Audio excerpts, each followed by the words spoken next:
Thank you. Good afternoon, everyone, on this nice, scorching hot, however, clouded over day. Yay. I'm going to call this meeting to order at 3:30, and this, of course, is the business portion of the meeting. First off, the very first thing that we want to do is welcome Valentina and Diego. They are our two colleagues that are going to take us through the language justice program. We want to always make sure that everyone has the opportunity to listen in and to participate. And the two of them have joined us today so that they can take us through the process, and everyone is welcome to be at the meeting. Diego, Valentina, either one? Sounds good. Thank you, Sherry. Hi, everyone. Buenos dias. So I'm Diego Pons, here today with my colleague Valentina, and we're here on behalf of the Community Language Cooperative. As always, thanks for having us at your meeting. The organizers of this meeting have made a commitment towards language justice. And as always, this means that we're here so we can help create a space for people to participate and engage in the language of their heart, which is just simply the language they each feel most comfortable in. So once I finish saying this statement, we're going to turn on the interpretation, the simultaneous interpretation. Once the interpretation is turned on, you'll be able to see a globe icon that says interpretation there in the bottom right-hand corner of your computer screen. Please select that globe icon when it appears on your screen, and please select your preferred language. If you happen to be joining today's meeting on your cell phone or your tablet, I'm going to ask you to please look for the More button or the three dots button in order to select your preferred language that way. So if you're not fully bilingual, we'll ask you to please select your preferred language so you can utilize the interpretation if someone were to speak in the opposite language. But if you are bilingual, then you can just feel free to listen to everyone in their original language. And in that case, you wouldn't have to select any language channel. As always, when you select your language, you can check the original audio so that you don't have to be hearing both languages at the same time. I ask that you please pay attention to the speed in which you're speaking, since Spanish is about 20% longer than English. Just please keep this in mind if you're reading anything off of your computer screen or a sheet of paper. Please make sure that you don't pick up your reading speed. If we need you to slow down or anything, we can just send you a private message. So thank you for that. Buenas tardes a todos y a todas. Mi nombre es Diego Pons y estoy aquí hoy de parte de la Cooperativa Comunitaria de Justicia y Lenguaje con mi colega Valentina. Muchas gracias por invitarnos otra vez a su reunión. Los organizadores de esta reunión se han comprometido otra vez a servir la justicia y el lenguaje, y lo que eso significa es que queremos crear un espacio para que todas las personas puedan participar e involucrarse en el idioma de su corazón, que es simplemente el idioma en que todas las personas se sientan más cómodas. Hoy vamos a continuar utilizando la interpretación simultánea para poder crear este espacio aquí en Zoom en inglés y en español. Cuando yo termine de decir esto, vamos a activar la interpretación. Ya cuando la interpretación esté activada, usted va a poder observar un icono de un globo terráqueo que dirá interpretación ahí abajo en la derecha de su pantalla. Por favor, seleccione ese icono del globo terráqueo y por favor seleccione su idioma preferido. Pero si usted está asistiendo a esa reunión en su celular o en su tableta, le voy a pedir que por favor busquen la opción que dice More, que quiere decir más, o el botón de 3 puntos para que usted pueda seleccionar su idioma preferido de esa manera. Si usted no es completamente bilingüe, le voy a pedir que por favor seleccione su idioma preferido para que usted pueda seleccionar, utilizar la interpretación cuando alguien está hablando en el otro idioma. Pero si usted sí es bilingüe, entonces se puede sentir libre hoy de escuchar a todos en su idioma original y no tendrán que seleccionar ningún canal de idioma. Y como siempre, cuando usted seleccione su idioma, puede hacer clic en silenciar la del original para no escuchar ambos idiomas al mismo tiempo. Muchas gracias.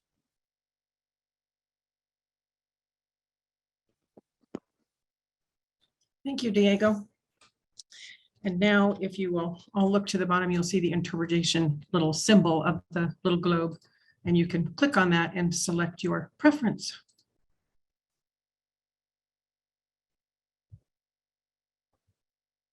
Okay, are we all ready to go? Christine, I think you are the very first one up with an update for us. Good afternoon. Hopefully everyone can hear me okay. I just returned from a conference and a mini vacation, literally rolled in the door. So I am here to give a brief update ahead of our second half of the educational session on COVID-19 this afternoon.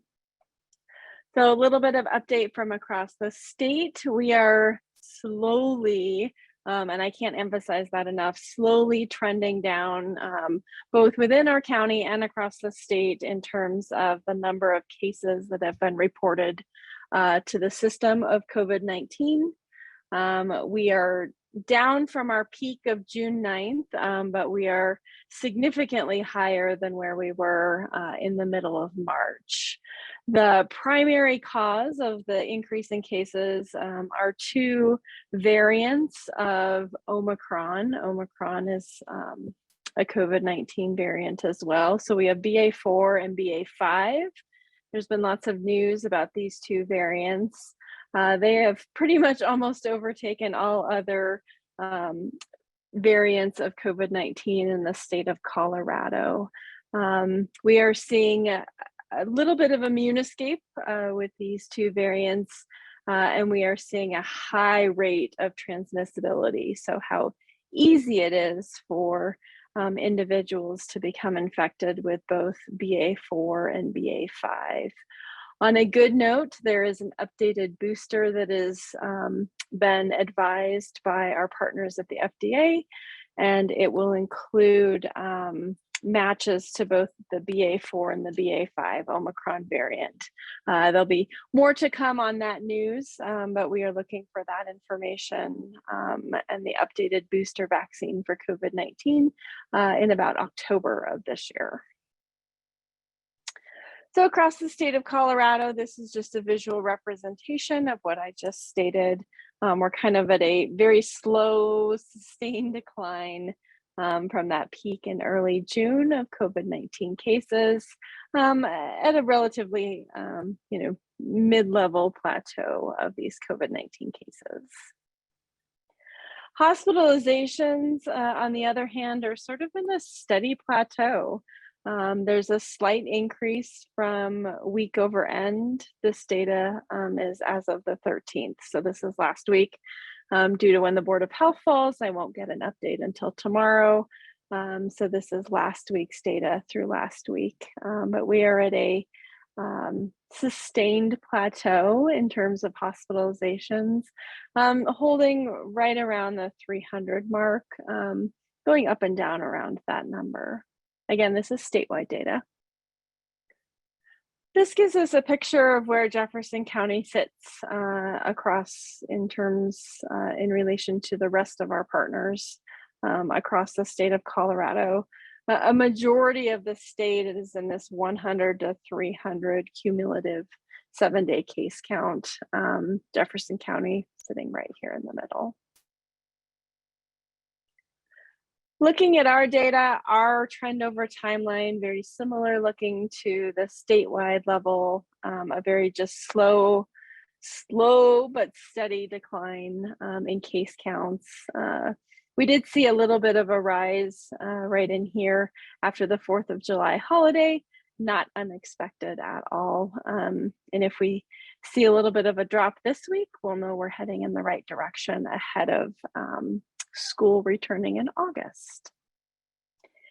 Hospitalizations, similar picture, we're at sort of an elevated plateau. We move around the 0.7 per 100,000 in terms of the number of individuals hospitalized due to COVID-19 for Jefferson County residents. Again, these are our residents, regardless of where they're hospitalized. So looking at our data, just by the numbers, 0.7, we've been holding really steady at that rate. Our 7-day case counts, as I said, we climbed coming out of the 4th of July holiday. I anticipate that this number, when I receive it on Thursday from our amazing data epi team, will probably be trending in the downward direction. Again, another visual representation of where Jefferson County sits across the state of Colorado. We are right in the middle of all of our partners. In terms of population, we are at 213 per 100,000. This is a visual update. This is a slide we have not shown in a while. This shows the vaccination campaign that is continuing to be ongoing. Staff within the JCPH clinic, as well as our partners across Jefferson County who are providing the COVID-19 vaccine, are continuing to be hard at work managing first boosters and second boosters, and making sure that our population is up to date with the COVID-19 vaccine. And I'm pleased to report that we have 8.7% of our newest eligible population, the 0 up to 5-year-olds, who have at least one dose of COVID-19 vaccine. I will expect that number to continue to climb.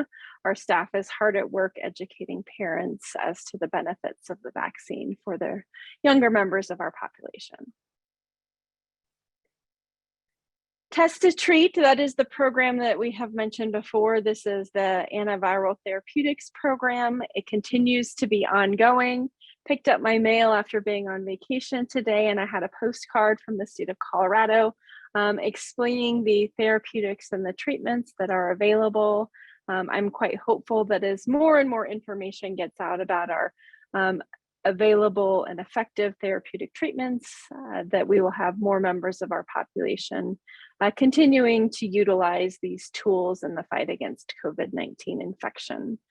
The team within the Emergency Preparedness and Infectious Disease Division is continuing to have conversations with our positive cases about the availability of these therapeutics, and we are continuing to connect our community with these tools.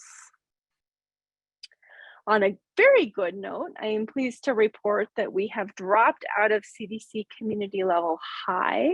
We are now in CDC community level medium.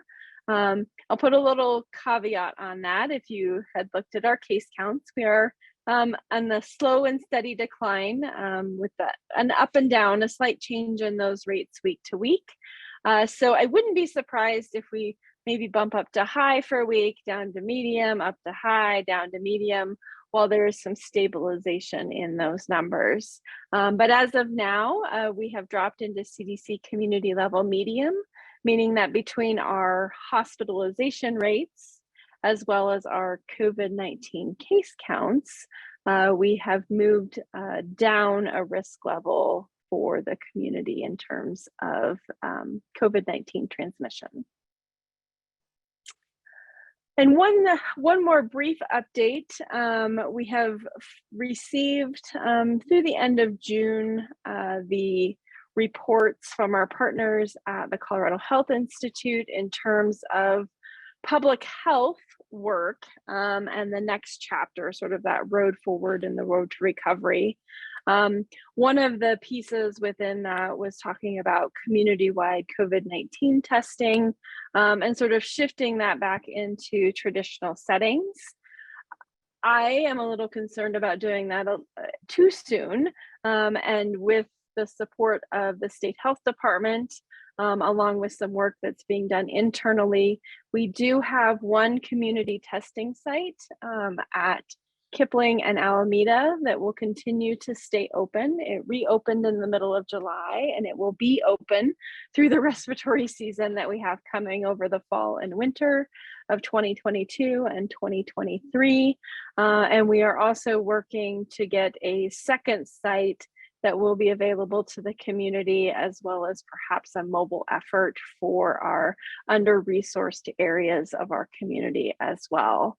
So while the road to recovery includes shifting COVID-19 testing into those traditional settings, we are not quite there yet. So we do have availability of free, safe, and reliable PCR testing. That gold standard of COVID-19 testing is available to our community at the site at Kipling and Alameda.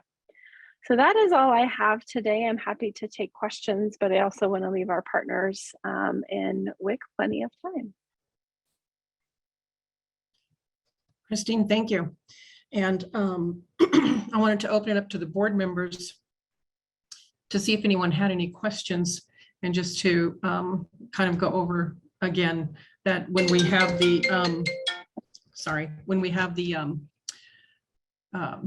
workshop meetings and the beginning part from 3:30 to 4, it's for the board members to get educated and find out, kind of what the departments want to report out to us, and then for the board members to be able to ask questions. And then at 4 o'clock, we go into the business meeting, which would also include a time for the public to make comments. So board members, do you have any questions of Christine? And thank you, Christine. Sherry, this is Kimberly. Yes. Hi. Go ahead. Christine, I just have one question. Can you provide what the profile is of those individuals who are being hospitalized? Hi, Kimberly. I'd have to take that question back to our data epi team. I've been on vacation and conferencing over the last week, so I don't have the profile in front of me, but the team can certainly look into that and send a detailed report over. We also have the hospitalization data available on the JCPH website. Sorry, I don't have that right in front of me to pull up for you, but while we do that data research for you, that is another option. You know what, if it's on the website, I can go over there and take a look at it also. So perfect. Thank Thanks. you. Yeah. Hi, Okay. thank you. Any other questions? Hilda? I do. Can you hear me? Yep, Yes. there you are, Okay, Hilda. perfect. Thank you. Hi, Christine. You mentioned the plans of having some mobile clinics to help in some areas. Do you know about by when you are planning to have those mobile units working or start providing services? Yeah, we're in the process of looking at a couple companies that can provide this service for us, as well as the best option to do this. We like to co-locate the testing service with other services available to our community. So partnering with our COVID-19 vaccination efforts, partnering with any other resource efforts that are going on out in the community. We meet actually tomorrow with one of the companies and then have a follow-up meeting the beginning of August. My plan is to have something up and running by September, at the absolute latest by October, when respiratory season, as we call it, really starts to rear its ugly head. Perfect, perfect. Well, thank you for the update, Christine. Yeah. Other questions for Christine? Well, thank you, Christine, for your presentation, and welcome back from your nice vacay and of course your little conference. Yeah, thank you. Okay. And Kelsey Rivera, you're up. You have a presentation for the board today. I do. Thank you for having me.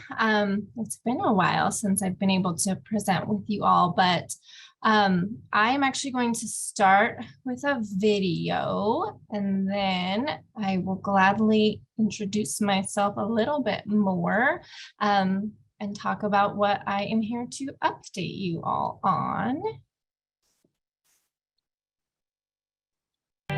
Growing a first food movement naturally. In the beginning, there was breast milk, nature's perfect food. For a long, long time, breastfeeding rates were close to 100%, a very long time. As the 19th century gave way to the 20th, most babies in the United States were breastfed. For the tiny percentage of babies who needed an alternative, the invention of infant formula was a good thing. Yet as the years rolled on, mothers began to switch to formula feeding, even for babies who didn't need it. The formula makers became very good at marketing. Formula itself improved, and women increasingly chose to bottle feed their babies. Hospitals built nurseries to protect infants from germs and bacteria, but that meant separating newborns from mothers at birth. Women joined the workforce in steadily increasing numbers, many in the service industry. Yet public policies around breastfeeding weren't supportive of working women. Formula came to be seen as a status symbol, while breastfeeding was viewed as out of step with a modern woman's lifestyle. Several generations of African American women grew up without seeing or knowing of their mothers or grandmothers breastfeeding. By 1972, the low point, just 22% of babies in the United States were given any breast milk. And then something happened. Pioneering young women began to question the status quo. Enough. This isn't natural. The La Leche League, founded in the 1950s by 7 mothers, gained traction in its advocacy to promote breastfeeding. Women of color found their voice in the outcry against aggressive marketing of formula in Africa and other less economically developed countries. Breastfeeding rates began to rise. International organizations, government agencies, public health officials, and healthcare professionals lent their support. Surgeon General C. Everett Koop held a workshop on breastfeeding. 6 years later, WHO and UNICEF issued the Inochenti Declaration to encourage and enable all women to breastfeed their babies. The following year, they established the Baby-Friendly Hospital Initiative. Breastfeeding rates climbed a little higher. The United States Breastfeeding Committee came together around a national agenda for protecting, promoting, and supporting breastfeeding. At the first annual Summit on Breastfeeding, maternal and infant health experts and policymakers gathered to align their efforts. The Affordable Care Act passed with provisions for workplace and healthcare support. A breastfeeding movement was underway. When Surgeon General Regina M. Benjamin issued her call to action to support breastfeeding, the movement was there to hear the word and pass it on. That movement is you. All of you have been making it easier for women to breastfeed. All of you are helping ensure more babies benefit from breast milk as their first food experience. Let's keep growing a first food movement together, naturally.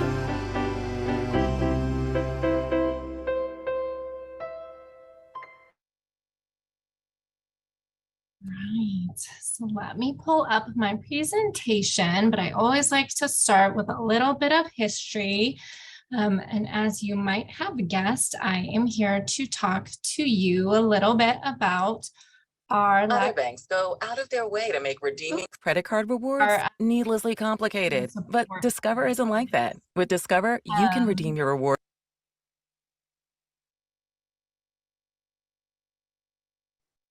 Kelsey, you are muted. There you go. There we go. Thank you. I There am you with go. our WIC program, which is now a part of Family Services. I'm a lactation consultant and dietitian. I'm one of the nutrition supervisors, and I supervise our breastfeeding peer counselor program. And I have been here for about 13, maybe 14 years actually now with Jefferson County Public Health. So I've been here for a while, and I've been with the WIC program that entire time. And so that slide was just the video we just watched. Here is an update on what our breastfeeding rates look like in Colorado, and specifically with the WIC population is the easiest way to pull the data because it's a little bit more real time, whereas the CDC data there on that bottom line lags about 3 years. So the most recent data we have for the nation that can kind of pull for our state from the CDC is really from 2018. And the state and Jeffco numbers are WIC specific numbers, but they are more recent. They're from this year. So what this is showing is that initiation as a whole is not really Colorado's difficulty or Colorado's issue. Our initiation rates are very strong, especially here in Jefferson County. About 85% of our mothers initiate breastfeeding in the hospital. Then we have rates of any breastfeeding at 1 month, and the CDC doesn't track that. So that's why you have an NA value there. And then exclusively breastfeeding at 3 months as a state, we average about 58%. And then you can see among our Jefferson County families, we're at about 46%, which is phenomenal. And then the state average for WIC families is 38%. So Where you can see there that we struggle is the continued duration after that. And our Healthy People 2030 breastfeeding goals are to have continued breastfeeding at a year of life at about 54% of families who start breastfeeding, that they would continue breastfeeding. And we are at 29% here in Jefferson County, whereas the state as a whole is averaging closer to 40%. Still well below the 54%, which is the 2030 Healthy People goals. But we are getting there.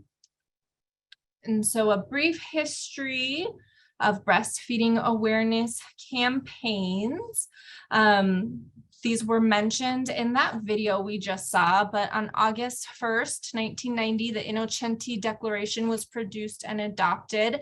That was by World Health Organization and UNICEF, by a bunch of public health leaders who met in Italy to have a 2-day conference on breastfeeding, in the 1990s, a global initiative, and they produced this document called the Inochenti Declaration, which is the foundation for most of what we know today in our policies and legislation that we have enacted and all of our best practices. It said things like, if you as a nation don't have a breastfeeding coordinator, you should get one. If you don't have legislation to protect families breastfeeding, you should do that. If you don't have friendly hospitals that support breastfeeding and environments and workplaces, you should get that going. Families and babies should be supported to breastfeed exclusively for 6 months, and then continued breastfeeding up to 2 years with the addition of complementary foods. So it laid the foundation for a lot of the policies and procedures and what are they called? The protocols, the protocols that we have now from the American Academy of Pediatrics and the World Health Organization and Academy of Breastfeeding Medicine, all of those protocols and statement papers on breastfeeding and lactation really came out of this Inochenti Declaration in 1990. And then in 1991, WABA, which is the World Alliance for Breastfeeding Action, was formed, and that was directly formed out of that group from 1990 who produced the Inochenti Declaration. It's a global network of individuals and organizations that volunteer to get together to basically talk about what's happening and what needs to change in the world of breastfeeding and lactation worldwide. They also create the themes for our annual World Breastfeeding Week, which I will talk about a little bit next. And so in 1992, they created the first World Breastfeeding Week theme, which was around the Baby Friendly Hospital Initiative, which was mentioned in that video a little bit. So that is 10 steps and policies that hospitals can have in place to really support best infant feeding practices. So a lot of them are definitely centered around lactation and breastfeeding support, but a lot of it is also just about rooming in together and not separating moms and babies, and helping to teach moms about their babies' hunger cues and how to offer a bottle based on hunger cues. So it's not strictly around breastfeeding. It really is just safe infant feeding and best infant feeding practices. And Lutheran Hospital here in Jefferson County is a baby-friendly designated hospital. And then also mentioned in that video, then here specifically in the United States in 2011, we had the Surgeon General's call to action to support breastfeeding in January. And then in August, the U.S. Breastfeeding Committee designated August as National Breastfeeding Awareness Month. So that was the first time we celebrated here specifically in the United States.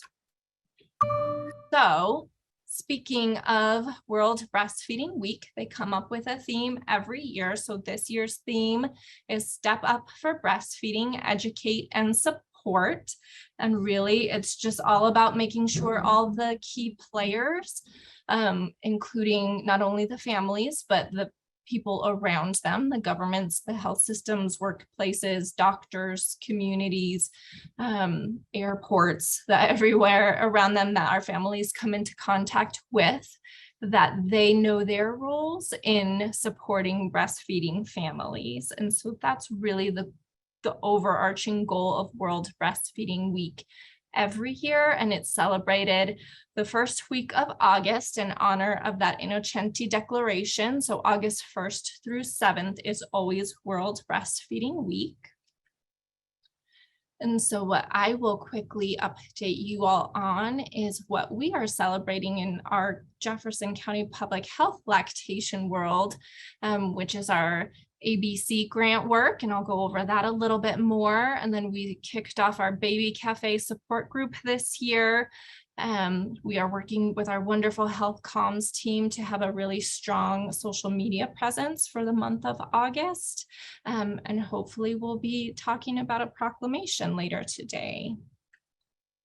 So ABC grant, that is a CCPD funded grant here in Family Services. That is a 5-year statewide grant. It's a partnership between Colorado Health Institute and then local public health agencies. So all the metro area public health agencies, as well as some of the more rural public health agencies have some funding from the state health department to basically help certify and support and promote lactation-friendly places and spaces in their communities. So there are toolkits designed for businesses and employers, for childcare, both sites and home centers, as well as medical offices, to go through a certain number of steps, usually like 3 to 5 steps based on what type of organization it is. And then they can be designated as a lactation-friendly space. And so as you can see in this picture, that's one of our childcare providers, that they get a lovely certificate, they get some window decals, they get information on free trainings, they get support from the health department. We provide them decals and decorations and chairs and pumps and whatever they might need to create a lactation-friendly space. So currently, cumulative over the last 4 years, we just kicked off the 5th and final year. We have 35 businesses already certified, including all of our library sites and the public school district here in Jeffco. We have 30 child cares, and that includes both in-home, friend, family, and neighbor network, as well as child care centers, licensed centers. And we're working with Triad and several partners on that. And then 3 medical offices. Those take, excuse the lightning here, and thunder. Those take a long time to do, but as you can see, we've worked with some really big organizations. So we have dedicated or designated Stride Community Health Center, which has a few sites here in Jeffco, and then has several in Adams and Arapahoe County. And then Every Child Pediatrics has multiple clinics across multiple counties as well. And then Focus on Kids was our first pediatric office, and they are here in Littleton. We have also provided 32 different scholarships for lactation trainings in both English and Spanish, primarily for medical providers and for their staff, but then also for some of our public health staff here, and then community members as well. And then statewide, we've also given out 25 mini grants for different counties to use outside of the metro area. So for some of those more rural areas. And then the Baby Cafe, we kicked off in May. And so that is held every Monday from 1 to 3 at Belmar Library in Lakewood. And so it has a lactation consultant, and then we also have peer counselors there. It's a bilingual English and Spanish support group for new and expecting families. They can return as many times as they want. It is completely free, and Baby Cafe is really just a national brand. It was first established in 2006. And there are now baby cafes in 32 states. There are currently 6 baby cafes in the whole state of Colorado. So we are pretty lucky that we were able to get some funding from the Mother's Milk Bank in Arvada to partner with them. And they also have a baby cafe out of their location in Arvada.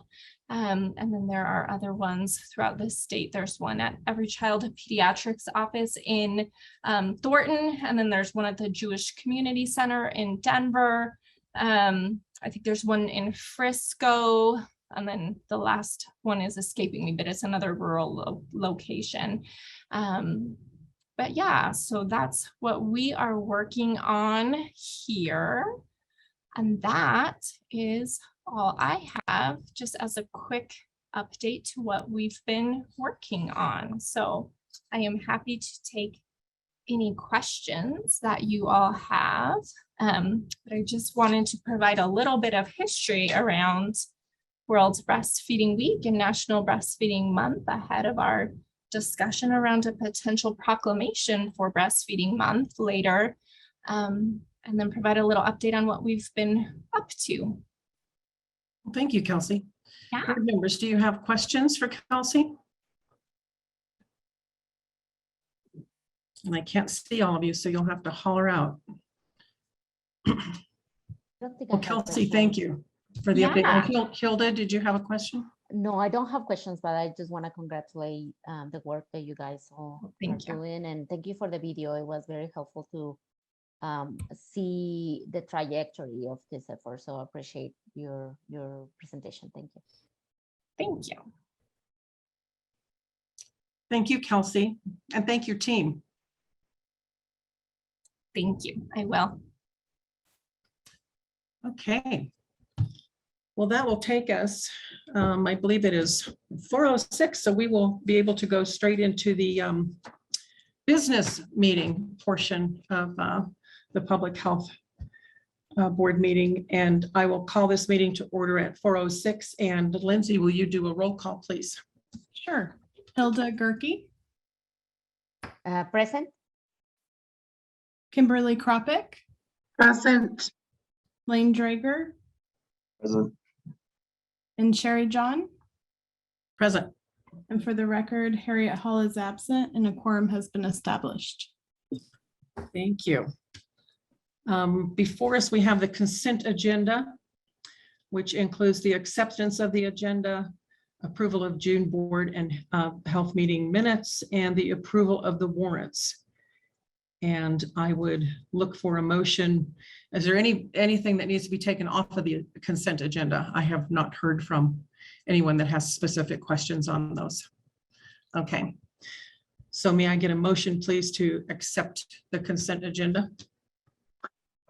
I move to accept the consent agenda.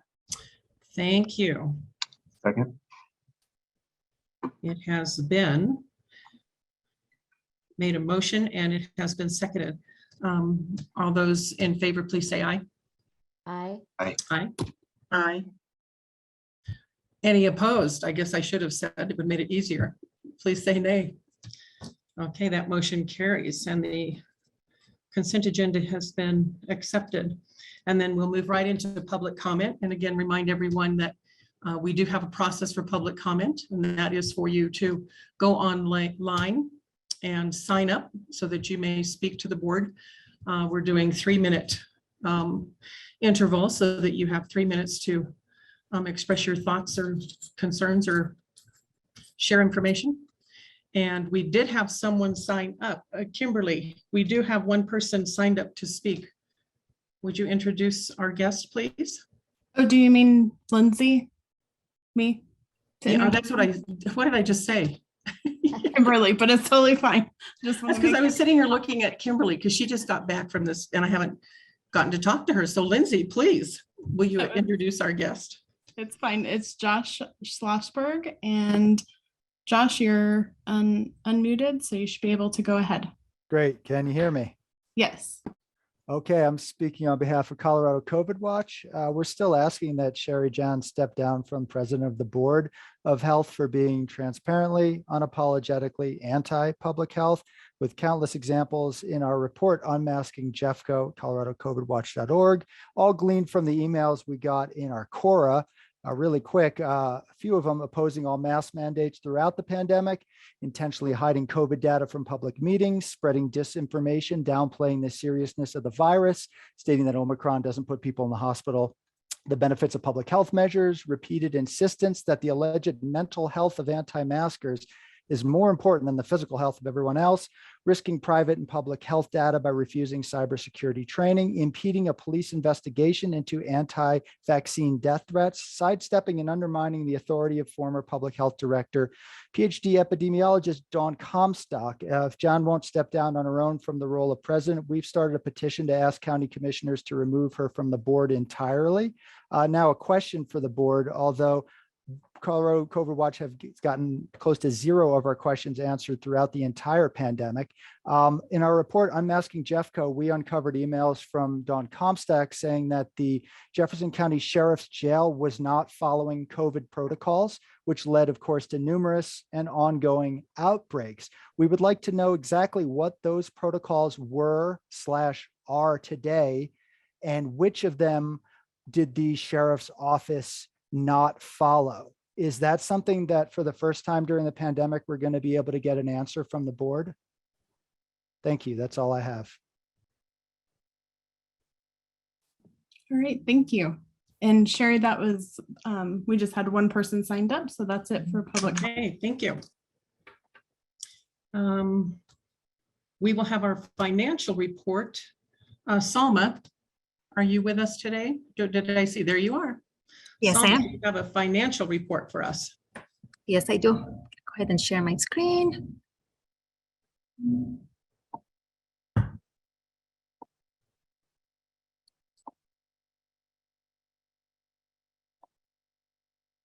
Right. Can everyone see my screen okay? And can you hear me okay? Awesome. So good evening, everyone. Today I will be presenting the June financial statements. With 50% of the year complete, our total revenues are being reported at 7% below budget. This is mainly due to our grant funds, which are currently below budget by 40%. And at this time of the year, we are anticipating that we are likely not going to fully bring the 9.6 million revenue that we've budgeted around this time last year. This is due to some of our grants, specifically emergency response and COVID immunization COVID grants. However, please note that this doesn't mean that we are going to lose on these grant funding. It might just mean that we will likely bring these revenues in 2023 and 2024, since those awards don't end until next year and the following year. Our charges for services are being reported at 63% of the annual budget, so slightly ahead of the budget by 13%.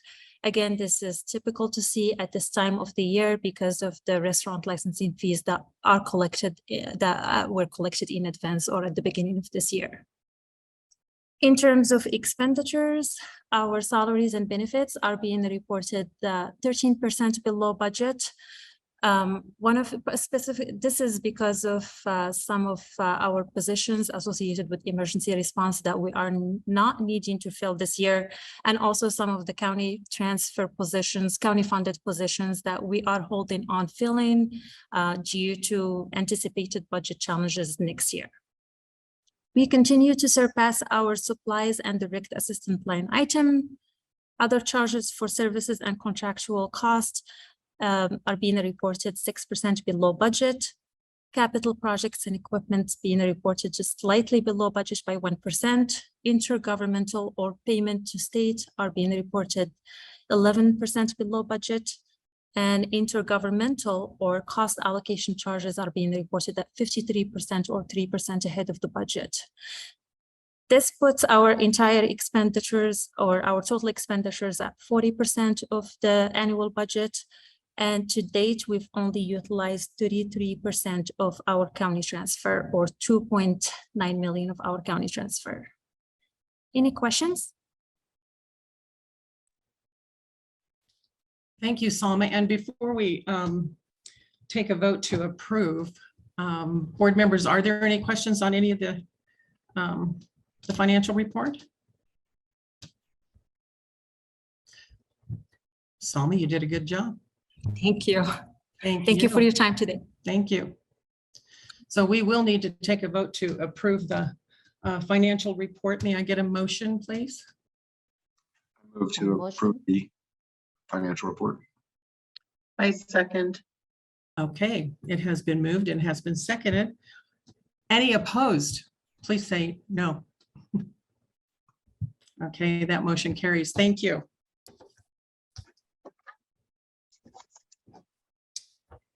And now we will move into new business. We have a proclamation consideration. I guess it's Kelsey. I guess you're going to be back up again.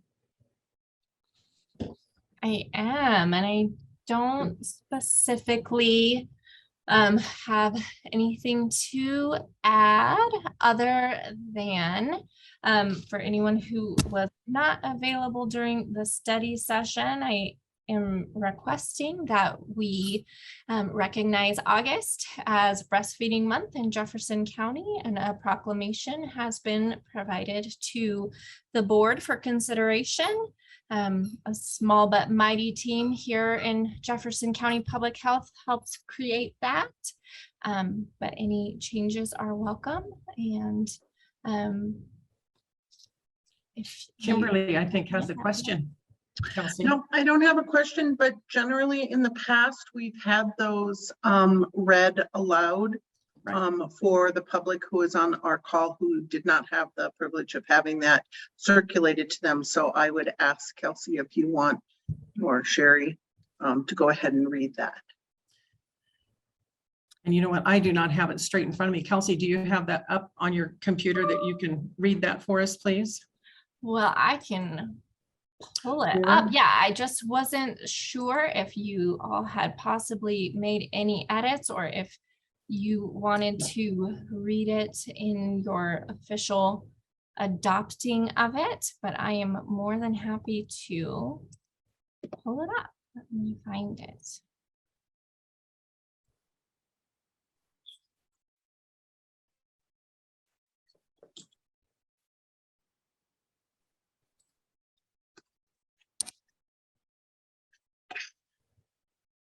Maybe. There we go. Can you screen share that? Yes, let me. Okay, so. And then totally. Actually, Lindsay probably could have done that. Sorry. No, you're fine. I will screen share and then you just let me know if one of you then wants to read it or if you would like me to. Either way. Oops, whoa. Kimberly, would you like to read that? Sure. Okay, so this is before the board for approval, the National Breastfeeding Month 2022 Proclamation. Whereas the mission of Jefferson County Public Health is to promote and protect health across the lifespan, which includes strengthening breastfeeding for a strong start for infants and young children and their families. And whereas Jefferson County Public Health envisions breast chest feeding defined as providing human milk to human babies as the biological norm for infant and young child feeding throughout Colorado, and a proven primary prevention strategy that builds a foundation for lifelong health. And whereas all medical authorities recommend exclusive human milk feeding or providing pasteurized donor human milk when parents' own milk is unavailable for the first 6 months of life, with continued human milk feeding for at least 2 years. And whereas lactation provides a safe, reliable, and renewable food source, which promotes food security and is especially critical during natural disaster and emergency situations. And whereas there are racial and ethnic disparities in access to lactation support resulting in reduced breastfeeding rates and an increased risk for negative health outcomes. And whereas the consistent and well-documented health, economic, and environmental benefits of human milk feeding show that this is an investment that will continue to produce measurable dividends for families, employers, and the government. Now, therefore, be it resolved that the Board of Health designates August 1st through the 30th, 2022 as Breastfeeding Month in Jefferson County, Colorado, and supports the goals of the National Breastfeeding Month and World Breastfeeding Week, including weekly observances in recognition of aforementioned disparities. Indigenous Milk Medicine Week, Asian American, Native, Hawaiian, Pacific Islander Breastfeeding Week, and Black Breastfeeding Week, and supports policies and funding to ensure that all lactating parents can access a full range of appropriate support from childcare and healthcare institutions, healthcare insurers, employers, researchers, and government entities, and supports the dedicated volunteers, leaders, health and service providers, communities, and groups who work to support families to have optimal feeding support for their children.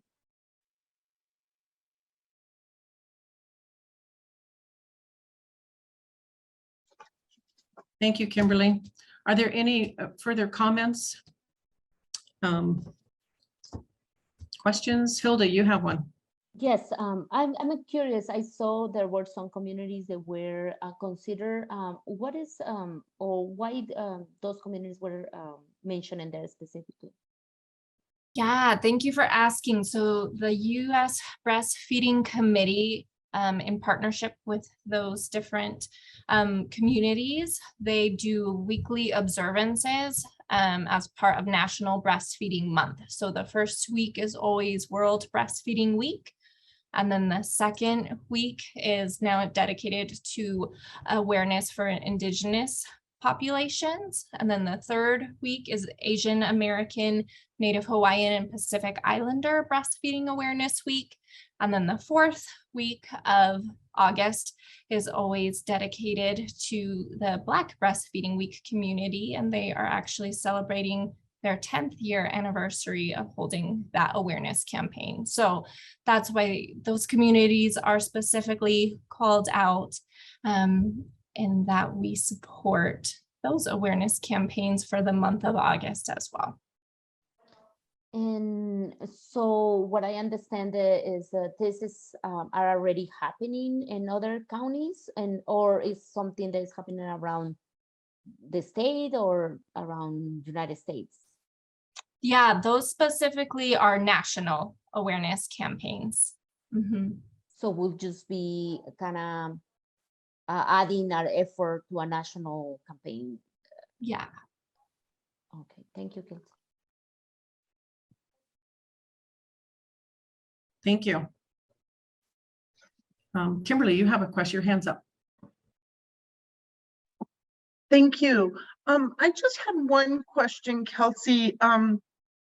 In the statement that all medical personnel support this, I believe it was one of the bullet points in there.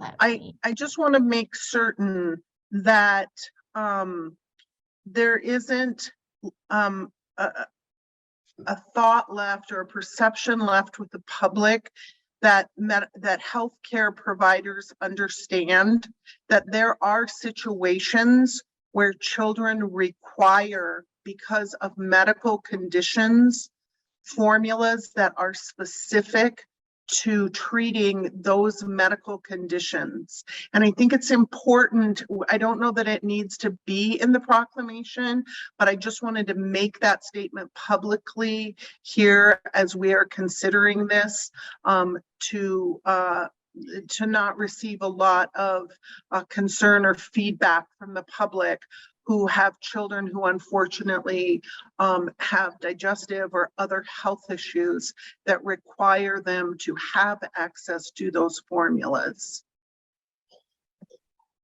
Yeah, absolutely. And so, yes, that verbiage can be changed if that helps. And I totally agree and understand where you are coming from. Absolutely. That this is more just that it's recommended by all major medical authorities like the American Academy of Pediatrics, the Academy of Breastfeeding Medicine, ACOG, like World Health Organization. So that was what that statement was getting at. So if we need to change the verbiage around that to make that easier to understand, absolutely. Or but yes, or if it just needs to be verbalized here.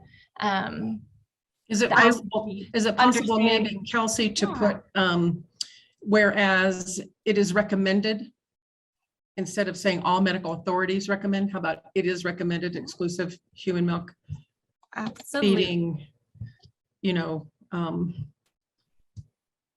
as appropriate? Or Kimberly, what would you, as a medical person, as a nurse? Yeah, so somewhere within that sentence, and I would leave that, Kelsey, to you and your team, that we need to acknowledge that there are situations where human milk feeding is I don't want to say isn't appropriate, but that an alternative, something along those lines, if you could include that in that statement without dampening that majority. It is the recommendation that human milk feeding be the way we feed our kids. Is that okay, Sherry, with you? Yeah, I think that's fine. I think that they have a good writing team. I think they can. Kelsey, does that give you enough to go on? Absolutely. Okay, are there any other changes or comments on the proclamation before we take a vote? We make a motion and take a vote. Okay. In that case, as they're going to work on it, so it will be amended. Can I get a motion on passing this proclamation, please? I will move to pass the proclamation with the amendments that Kimberly had suggested. And a second? Second. Thank you. It has been motioned and it has had a second. Is there anyone opposed to passing the proclamation? Okay, that motion carries. Thank you, Kelsey, and thank you to your team as well. Yes, thank you. I'll get you that amended proclamation here in the next day or two. Thank you so much. Thank you. And now there's Kelly Keenan. We have a community health assessment update. Kelly Keenan is going to provide that for us. Yes, hello. Let me get my screen shared so y'all can see my presentation. Hopefully that works. Hi all, I am Kelly Keenan. I am our epidemiology and planning program manager here at Jefferson County Public Health, and I wanted to give you all a brief update on our community health assessment process. Before I talk about what our process looks like and where we're at and what we've done, I want to start with a little bit of grounding. So the purpose of a community health assessment is to provide a comprehensive and broad overview of the health of our entire population, our community, here in Jefferson County, Colorado. This is a process that has to be done at least 5 years for a couple different regulatory requirements. I'll talk about those in a minute. And our last community health assessment was published in July of 2018. So 5 years from that will be July of 2023. This is a process that has different iterations, but continues to build on itself. So we did our first version of this in 2013 in alignment with the standards I'm about to talk about. Our second one was in 2018, and the one we're working on now has been a process of building and moving forward from all the lessons we've learned. So community health assessments are required in Colorado. There are two different requirements that we have to conform with. First is Colorado state law. We're required to complete a community health assessment as part of our improvement planning process. As part of the Colorado Public Health Act from 2018. This is in the Colorado Revised Statutes. And then our Public Health Accreditation Board, which we must conform with as an accredited health department, requires that we also do a community health assessment. This also has to be done every 5 years, and there's various elements that are required based on this particular standard. When we talk about community health assessments, we often talk about two different components. So community health assessments often have data, right? There's a lot of information about health, and they also have a community engagement aspect. We work with our community to learn about their perspectives on community health. However, sometimes we have unrealistic expectations. So our community health assessment is not all of the data work we do as a public health system, and it is not all of the community engagement work that we do. It is one element that comes together in where these two things meet. Today, I'm here to give you an update, but in order to give you an update, I have to spend a little bit of time talking about how we got here. And so I'm going to try to do this in as condensed of a manner as possible. So bear with me. Bit of historical context. Plan A, our first plan for this iteration of our community health assessment was to develop it in 2020 in partnership with our hospital systems in the county. This process would have looked very similar to what we did in 2017. And then COVID happened. And as I'm sure you all know and can assume, we didn't go with plan A. Instead, we moved towards plan B. Plan B was to do a similar thing simply in 2021, still working in partnership with our hospitals and other efforts around the county. 2021 had a lot of energy around assessments. There was some conversations about a regional assessment that would be happening with the Metro Denver Partnership for Health. That ultimately faded away. There was also some county-wide assessment work around COVID-19 and recovery. However, plan B didn't happen. We ended up spending a lot more of our epidemiology time working on COVID. Those other assessments, as I started to mention, moved in other directions. And our hospital partners had to move forward with their own process because of their timelines. And those processes did not align with our goals at the time. Though I do want to acknowledge that partnership is still intact and is evolving alongside the development of the Healthy Jeffco Alliance. Additionally, our epidemiology and planning staff were directed to focus on other projects instead of just the community health assessment, COVID for one, as I mentioned, as well as Dr. Comstock's Go JCPH projects. Needless to say, plan B did not happen. So we moved on to plan C. Plan C was going to be to publish a community health assessment by early this year with the support of an external service. We came and presented to the Board of Health about this in last August, almost a year ago. And what this process would have looked like would have been a bit of a compromise. We would use an external service to compile all of our secondary data, and then we would contribute a little bit of qualitative data. This simplified the process and allowed us to focus on completing the CHA, finishing this, and then working on ongoing data monitoring processes. Unfortunately, I'm here today because that plan also didn't happen. The company that we were working with severed the contract. We did receive a full refund, but we did not receive any products. They pivoted their business model. And so unfortunately, plan C was no longer viable. And in addition, the website that we have currently will sunset at the end of this year. The community health assessment website, to be clear. And so now we are on to plan D. I'm going to talk a little bit more about what exactly that process is going to look like. We will be publishing our community health assessment by July of 2023. This is definitely something that's going to happen because it's required by state law. But we are still experiencing some challenges. I'm here presenting to you today because Katie Haas, our former health planner, resigned recently. We're just now starting the process of being able to post that position, and we look forward to identifying our next health planner. But as always, turnover presents some challenges. That said, we're really excited about this iteration of the community health assessment, and what we're doing in Plan B builds on many of the lessons and steps that were taken in Plans A, B, and C, as well as our previous community health assessments.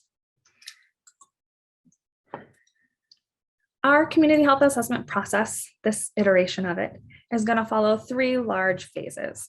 We're doing data collection and analysis right now. We're reviewing secondary, so data that's already been collected, quantitative, numbers and counts, data, indicators, over a variety of health topics. I'll show you that list next. And we're also collecting primary, so data that we collect, qualitative data. This is people's thoughts, opinions, and words. And I'll talk a little bit more about all the different ways we're going to collect qualitative data as well. Then in January and February, we'll compile all of that data and go into data interpretation, really exploring what does all this information tell us. From there, we'll create our final reports, our final products. These will look different than we have originally planned and than we've done in the past. One product will be a data biography. This shares information about the data sources. The other one will be a final report. This will look like a PDF. This will be much similar, to what we did in 2013 compared to what we did in 2018 with the website. And then in addition to that large report, we will have accessible summary reports that are available to our community. As I mentioned, we will be looking at a variety of secondary data indicators, and those will cover a variety of topics. This is our health model. This is how we define health for the purposes of assessment. We look at a lot of different categories to make sure we're looking really comprehensively. So we look at health factors, things like economic stability measures, physical environment measures such as air quality, a whole list. We also look at health behaviors, things individuals are doing, looking at things such as active living, nutrition, and injury prevention behaviors. And then, of course, we look at health outcomes, including some metrics of both quality of life and length of life. In total, we have about 100 of these different indicators. And so our team of epidemiologists is doing a systematic review of these as the data is available, of course, based on criteria that evaluates, are there changes over time in Jefferson County? Are things getting better or worse? Are they staying the same? How do we compare to Colorado? Are we better? Are we worse? Or are we similar? And are there differences between groups, such as looking at differences between ages, different races and ethnicities, and education? We will then provide select indicators that will be used in the data interpretation phase, basically pulling out the things that we identified as opportunities from that review. This enables us to do a thorough examination of the data in a publicly consumable format without the burden of reproducing all the data as we did in 2018. Additionally, we're going to be collecting qualitative data in a couple different ways. The one thing I'm excited about this whole thing, but one part of this project that I'm really excited about is this community perspective. Because we are delaying when we're publishing our community health assessment, we're able to add in this component. And so we will partner with community-based organizations to collect community perspectives from the populations that they work with, where they already have those relationships and they can reach out and tap into those community members. Each community-based organization will ask their community members a set of core questions, looking at what do you need to be your most happy, healthy, thriving self? What are the characteristics of a happy, healthy, thriving community? What are the three most important health issues facing the communities in Jefferson County? And what resources already exist that help our community members? Additionally, we will reach out to all of JCPH workforce members. We have incredible subject matter expertise within our department.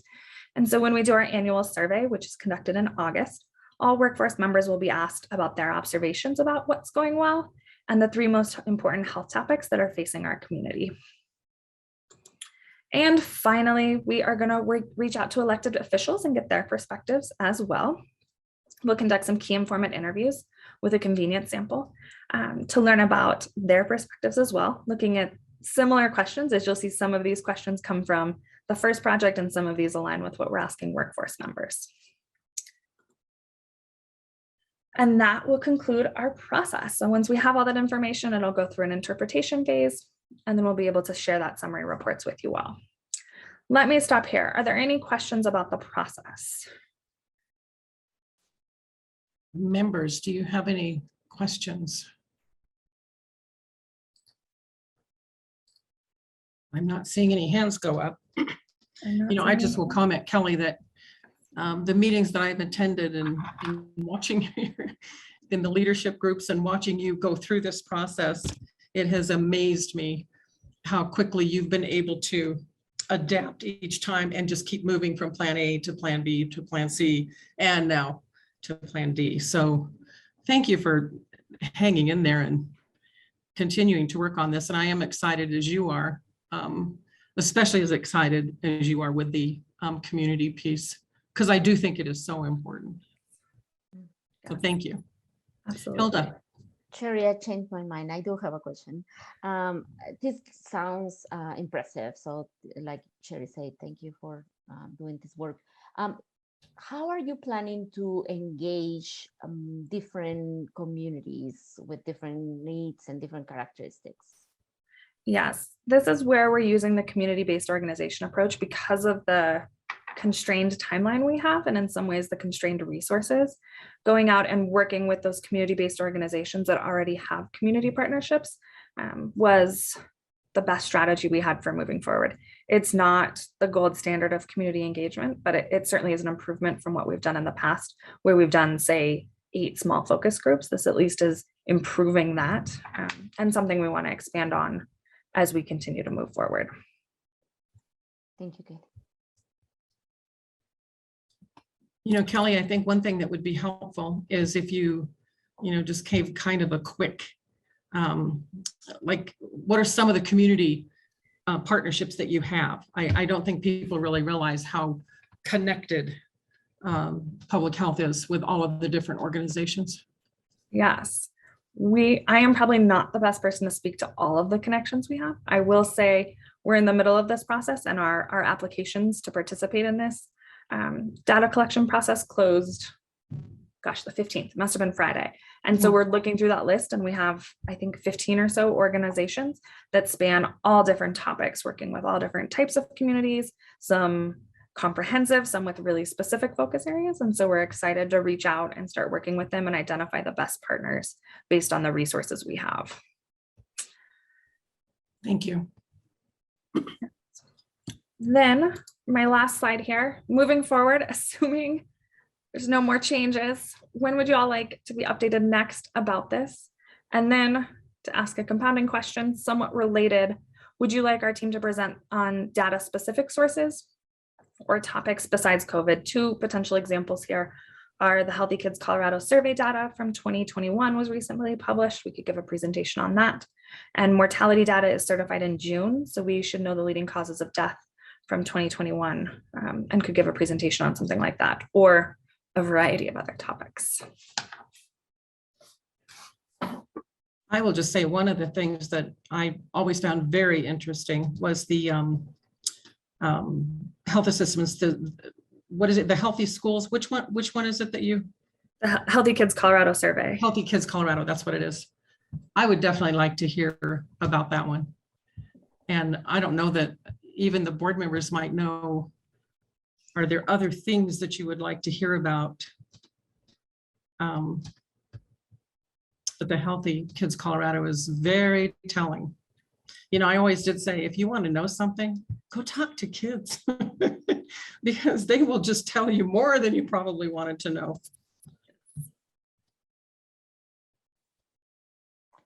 Hilda?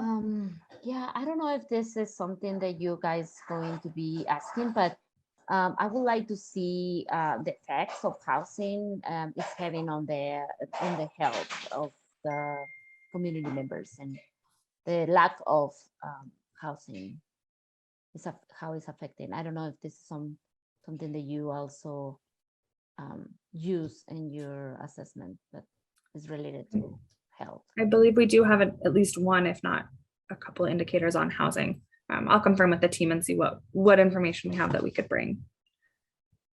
Thank you. I think the question you asked, when would the Board of Health like to be updated? I mean, I think I would work with you on your timeline, and you know, you and I can be in touch as far as where you're progressing and when you think it's time. I mean, we want it to be when you have substantive information, obviously. So you probably have a good feel for that, and we can kind of keep in touch with that. That sounds great. Yes, we should have final drafts by May. And so sometime looking towards next summer, I think would be appropriate, but we can figure out specific timing as we get closer.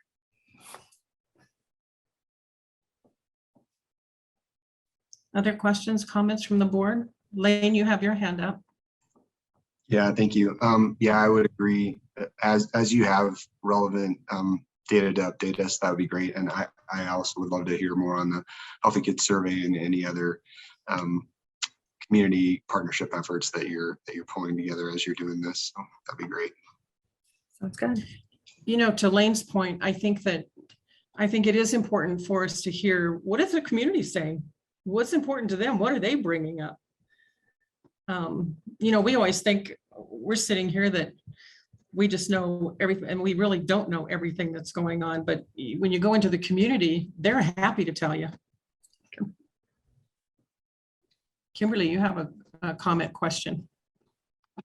Yeah, Sherry, I agree with you. And I think particularly now in the aftermath of a, God willing, waning pandemic, it's going to be very interesting for me to understand what our community is prioritizing in terms of help with issues regarding health that concerns them. I apologize. I've been away for 3 weeks as well. So the Healthy Kids Colorado survey data published, is that on our website? Can I access that there, or is that something that can be shared with the board members?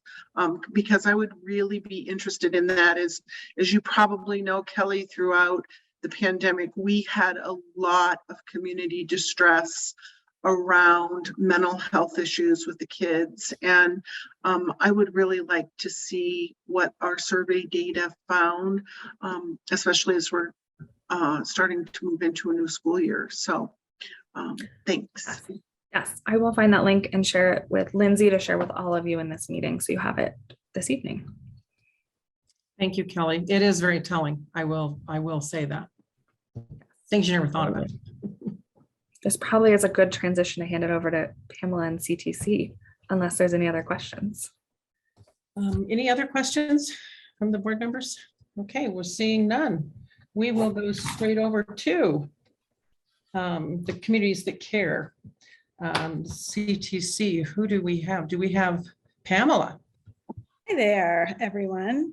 Thanks for letting me be part of your meeting this evening. I'm going to share my screen so that I can give you all some information. This is actually a website. You can see the URL is jeffcoctc.com in case you would like to explore some of what we're going to talk about here in more detail. There's lots more information on here than I will be able to share during this short time together. Just as a reminder, Jeffco CTC is a community coalition that's working on increasing protective factors and reducing risk factors for young people, youth in our community.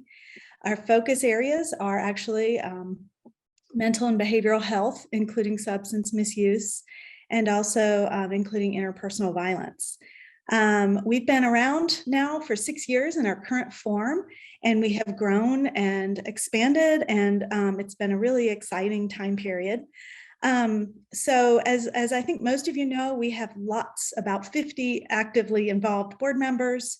We have lots of youth who are involved, and our coalition mailing list is about 400 people.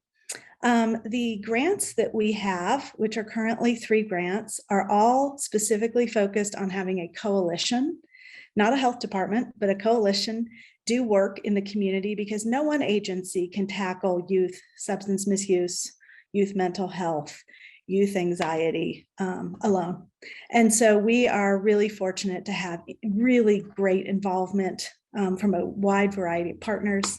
You can see some of them listed here: Jeffco Schools, the libraries, the Extension Service, Human Services, Edgewater Collective, the list goes on. This is just a few examples.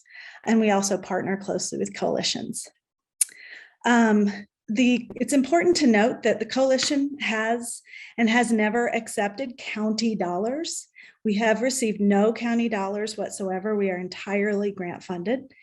And as part of being grant funded in the health department, we do pay an indirect to Jefferson County Public Health. So I'm going to talk a little bit more about that later. But basically, I wanted you to know that the coalition members have been deeply, deeply involved in the changes that I'm going to talk to you about today. This has definitely not been a staff only type of decision. So I think that's important to know. Basically, our coalition is looking at moving out of Jefferson County Public Health to join the Colorado Nonprofit Development Center. When I say moving out, I do not in any way mean we would ever stop partnering with the health department. We really do value the partnership and the relationships and the data sharing and all of those other pieces with the health department. But there are basically 4 reasons that we're considering this move. Increased community control, which I know is a goal of the, part of equity and inclusion, and something that's important to this board is making sure, well, you just talked about how important it is to hear from the community, and we're hearing from the community that they would like to really kind of run this. Streamlined processes would be really important. CNDC, the Colorado Nonprofit Development Center, is really designed for a group that has a board to function well in terms of being able to do some of the independent decision making, to pay youth for the work that they do for our coalition, to compensate community members, and so on. It would increase our collaborative capacity, and it would significantly reduce the indirect costs that we pay, which is currently right around 30% to the health department. They charge 14% indirect at the Colorado Nonprofit Development Center for government grants and 10% for foundation grants. So basically what this would mean would be that CTC employees were no longer health department employees. We would be employees of the Nonprofit Development Center. Grant funds that currently go to the coalition would go to the Nonprofit Development Center for the use of this project.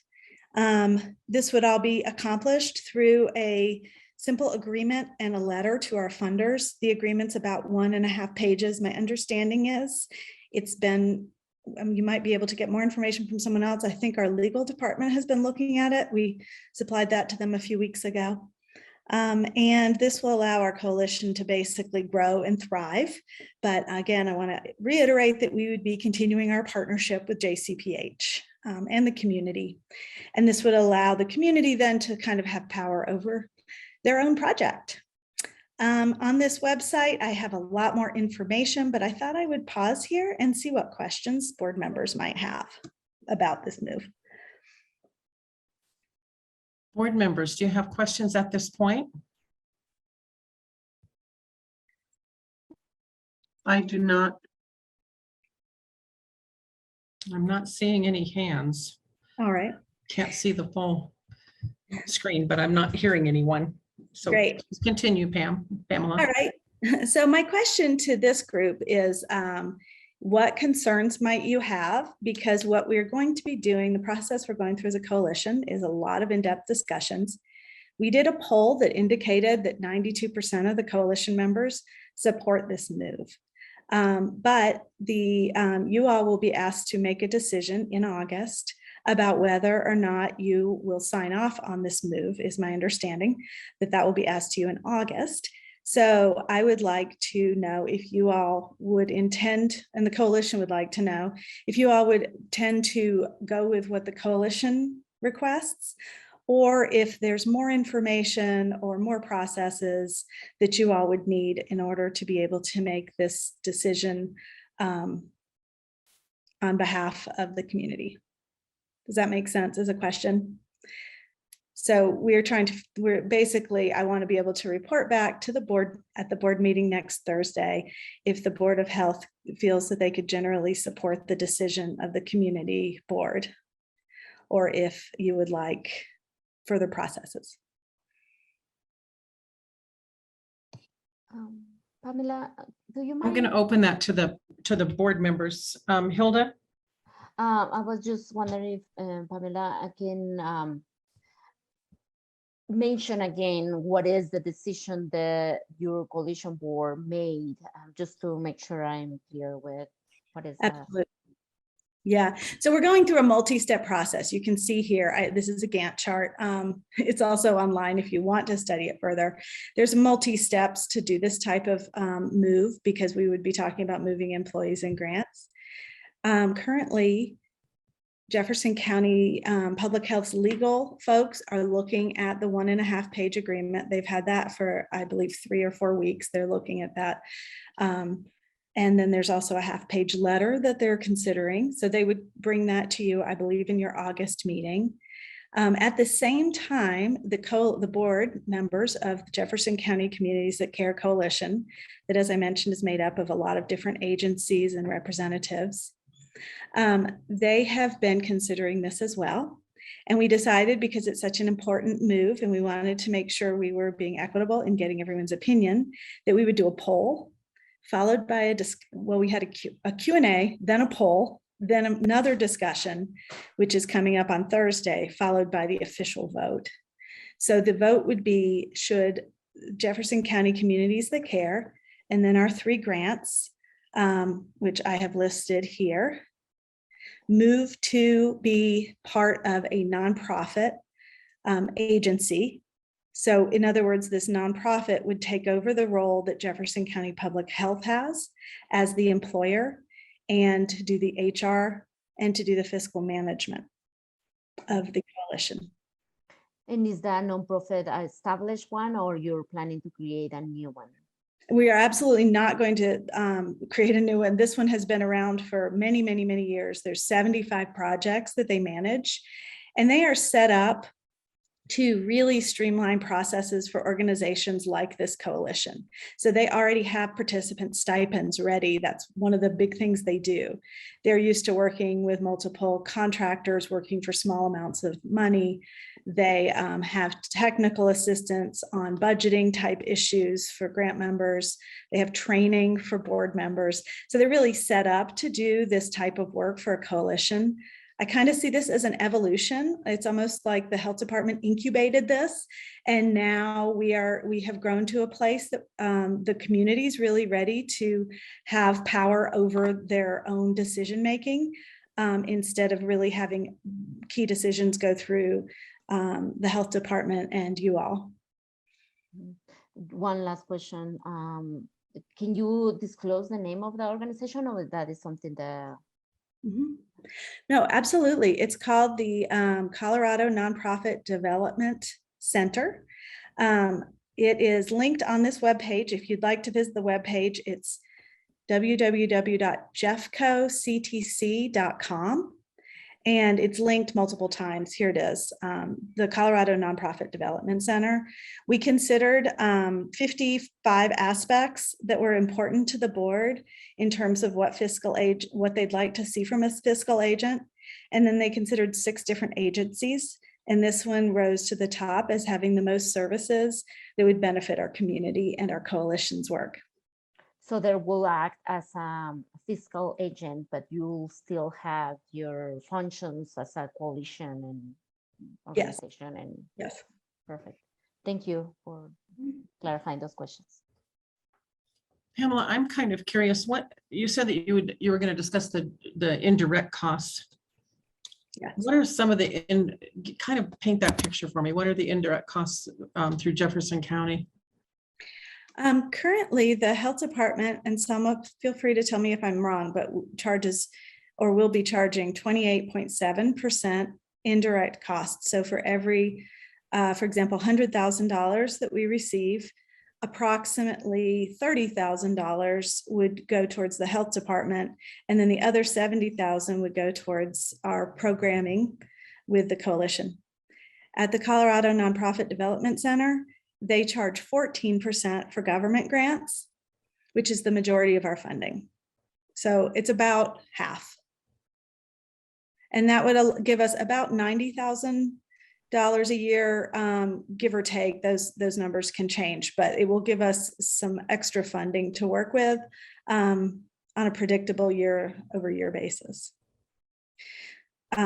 The Colorado Health Community First Foundation is supportive of this idea and has agreed to give us $100,000 to the coalition to support the move as well.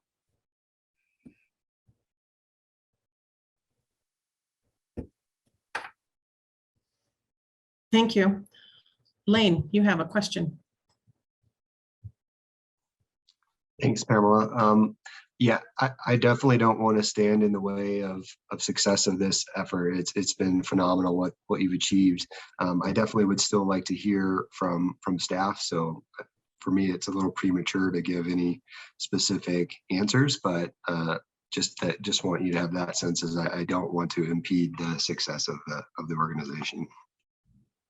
Thank you. I really appreciate that. Yeah, I would agree with Lane, because I just don't have all the information I need, but actually, Jody, you have your hand up. Do you have information that you can shed light on this? Yeah, just a quick comment on the indirect. That money doesn't necessarily go to the health department. As you know, we get cost allocation from the county for a multitude of things. When we take on new grants, we have to hire new staff. We have to get them computers, get them on the network. So all of those recruiting costs, a lot of those IT costs, facilities costs are passed through to us from the county. And that's a number that in some cases we don't have a lot of control over. And as a matter of fact, you'll see in the budget presentation that those costs to the county are actually going up significantly, which will impact that indirect cost. So some of it goes to offset the administration for the county, but a lot of it is costs that we have no control over. And then as far as, Pamela's comment about being an incubator, this is something that Jefferson County has done, public health has done for a long time. I think it was Stride that started here many, many years ago. And in our clinic with a one person, reaching out and getting a grant and asking Dr. Johnson, can I do this thing? And now you see what they've done over that time. We have our Food Policy Council that has done the exact same thing. And so this is something we definitely support, because we know that there are administrative processes that we just can't get around as an organization, as a government organization. We have to follow those. But at the end of the day, if we can, incubate things like this, support them to move out into the community and do great work, then we're all for that. I think the main concerns I have are just the legal administrative concerns. Is the state health department or the sponsors okay with the move? We have some subcontracts that the county attorney's office is looking at to make sure that those subcontractors are okay with this. I'm going through correct HR processes to terminate employment for staff here so that they can resume employment somewhere or with the CNDC. So that's mostly my concerns. Otherwise, I don't have anything else. Thank you. Thank you, Jody. And I'm being reminded for everyone to please make sure that you speak at a level and a pace. I know I am a fast talker, so that our language justice folks can keep up in putting the information out there. Hilda. Thank you, Cherry. Pamela, you mentioned that you have some upcoming meetings. Do you think it's possible for us to see it in those meetings? I would like to know more about it, and I don't know if that is a possibility. Absolutely. We would love to have you at our meetings. I can send the information. Well, I'm open to whatever the best way is to send the information. We have a meeting coming up next Thursday at 8 a.m. Those are always 100% open to anybody that wants to attend them. They are not closed meetings. We have some structure in order to become a voting member, of course, of the board, and there will be a vote there. But as far as being a visitor at the meeting, you are very, very welcome. And I think it would be really actually great for the board to see one of the Board of Health members at a meeting that we have. I think they would really appreciate that kind of show of solidarity and support at this time when we're looking at making, a transition that we're excited about, but also has a lot of considerations, like Jody mentioned, to think through. So thank you. I think the best way is to send the information to Lindsay, and she will share it with us. I'd be happy to do that. Are there other questions or comments from the board? I think one of the comments I would make is I think that the board they need more information. From what I hear and what I've always known, the board is very supportive of the program of CTC, and I can't imagine that changing. And I think that the board like you all, want the very, very best for the organization. And I think that we're very supportive. I'm not sure that I feel comfortable today taking a vote when it's going to come before us in August, because there's a lot of stuff, moving parts. So as far as being able to go back to your board, you can tell them that we continue being as supportive as we always have been of their program. And I don't want to misspeak, members, so please jump in. I agree with you, Sherry. And with what Lane said, I don't want to impede this, but I feel like I need more information. I need a little bit more consideration time. Something that kind of keeps coming into my mind is, how does this disadvantage JCPH with this move of this really amazing effort and program that has come within this organization? What disadvantage is left with this move?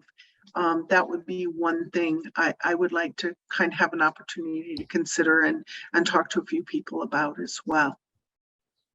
And I think it's interesting, and Jody, I see that you have your hand up, but I think it's interesting and really kind of a great concept that Jefferson County Public Health really incubates a lot of programs that then move on, that continue to be, they grow, they expand, they become very successful because they've, got the base, built.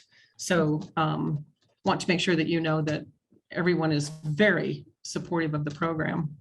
Yeah. Jody? Sorry. I'm sorry, Hilda.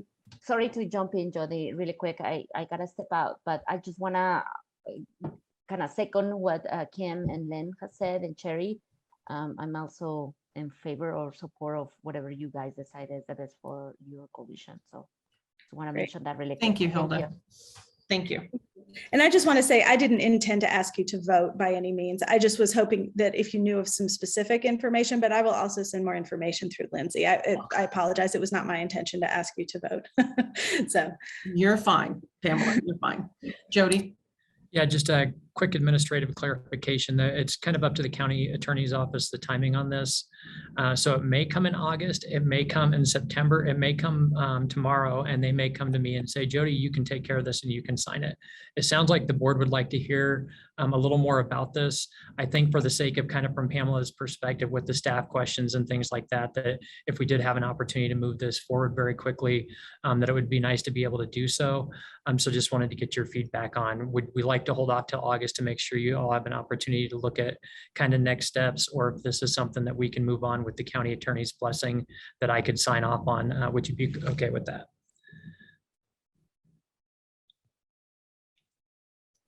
I know my thoughts, but I would like to hear from the board.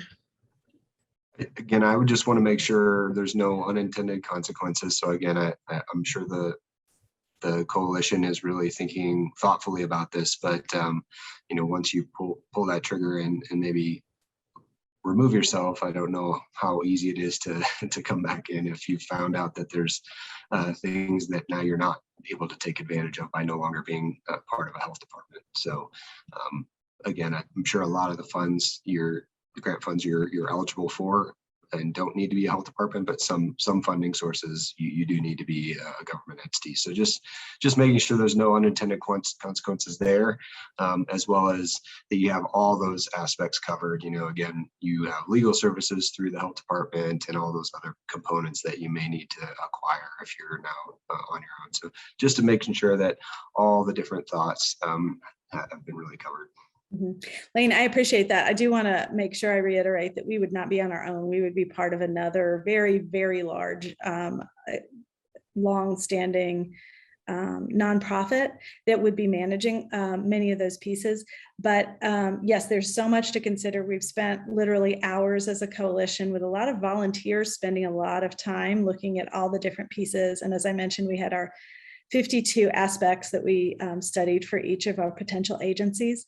I do feel like we've done due diligence, and I think what I'll do is ask Lindsay to share, so I can give her a link, the link directly to some of the information, so you can really see all the work that's gone in and the information that we've been able to collect.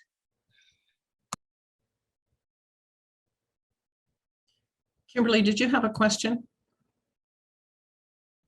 I thought I saw your hand at one time. Sorry. Okay. No, Jody clarified previously what I wanted to ask, so thank you. Okay.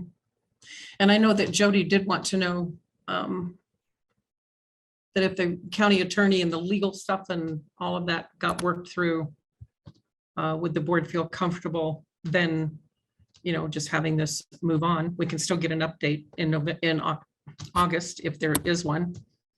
But would they have the ability then to go ahead and just approve it if everything comes in? Okay, what does the board think of that? Do you have other questions?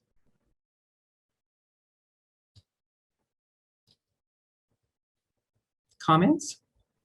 Lane? And I was going to say, if you want, I could just reach out maybe to the county attorney's office in the next couple of days and see what their recommendation would be for how to move forward with it. I think most likely they're going to say it should go before the board, but there's always a possibility that it might not. So if there's no further questions, or if you're unsure kind of about what questions to ask, I can reach out to them and get some more information out to you, Sherry. I think that would be helpful. And the one thing I would ask is, okay, so if we didn't wait until August, what would we be impeding? I mean, does it make a difference if we wait until August to make that decision? Once you get more information to us, or is it something that really needs to be decided before then? So if you could just find out and let me know. I don't want to speak for Pamela, but I know that there's some positions with some new grant funding coming in and timing wise, some new projects kicking off that they'd like to hire for, which would be a real struggle for us to go through a recruiting process and bring somebody on for a couple of weeks. Then they have to formally resign their position here before they move on. So I think that's one of the issues. But again, let me reach out to the county attorney's office and really get some kind of some clear ideas of what their concerns still are, and I'll share those with you. Okay, I'd The other appreciate it. issue is we're not able to bring on youth or contractors until we move. We're trying to avoid, we don't want to add more contracts to the mix. So we are having to delay bringing in our usual youth interns, and we will have to delay that potentially the longer it takes, bringing in youth interns and bringing in and paying stipends to community members who are working with us, which helps them participate. And then finally, we wanted to do with the new Healthy Kids Colorado survey data, we wanted to put out a new data report, which we normally hire a contractor to do. So those are to answer your question, Sherry, those are the things that are kind of waiting in the wings for as soon as we are able to make the transfer happen. Thank you. And that really is to my point. I don't want to hold that stuff up. When you're trying to start something new, I don't know that you need to, want to, or need to wait a whole nother month. If everybody's in agreement that we can, you know, if all these things are done and all the legalities are worked out, that you can move forward. I don't want to hold up. It's hard enough to hire. And so if you can't even go out there and start doing that now, I think it does make it difficult. So that's why I was just trying to get a feel for where the board was. But if everything's legal, I would support moving forward. I mean, it's legal, but you know what I mean. Getting all the I's dotted and the T's crossed. That's what I'm saying. I'm not an attorney. I don't have those fancy words.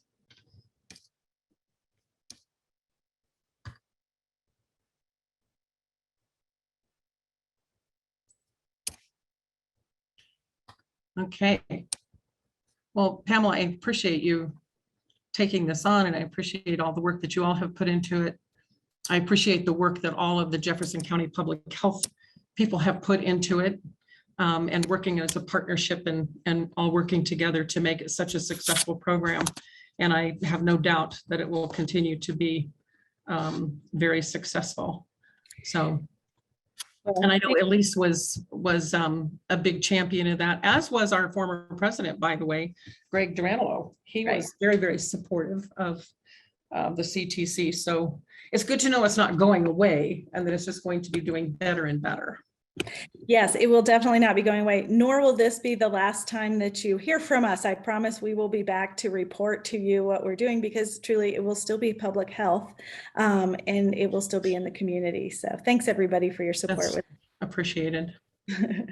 Thank you. Okay. Next on the agenda. Oh, we've got some old business to deal with, folks. On-site wastewater update from Mitch Brown. I think it's not going to be anything controversial, though. Mitch, are you there? There he is.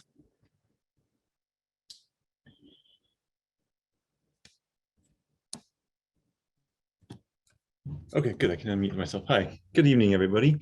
Hopefully tonight, not controversial because, we have been wanting to do these reg revisions for a while. I know that's been the directive from you all for some time, and we've been making some progress for some time. And one thing I did not do is I did not have our county attorney's office looped in early on enough. And so what they've been working on going through and reading the regs before we put them out to public comment. So tonight, I think we've been saying we wanted to do an update for a while and you haven't heard from us. I just want to let you all know that we are still working on them. We still have them going. We're just making sure that we're getting the proper people to read them before we get them out to public comment. So that is where we stand with that, and still finding some more things to address and take care of as we go through with the Indian Hills policy that will help us hopefully have a better product in the reg revisions when they are ready to go to the public. So unfortunately for now, that is where we are. The impact of some of this is that it does push back our date to provide you with a copy for the draft, like we had talked about at the beginning of the year. And Mitch, if you said it and I missed it, I am sorry.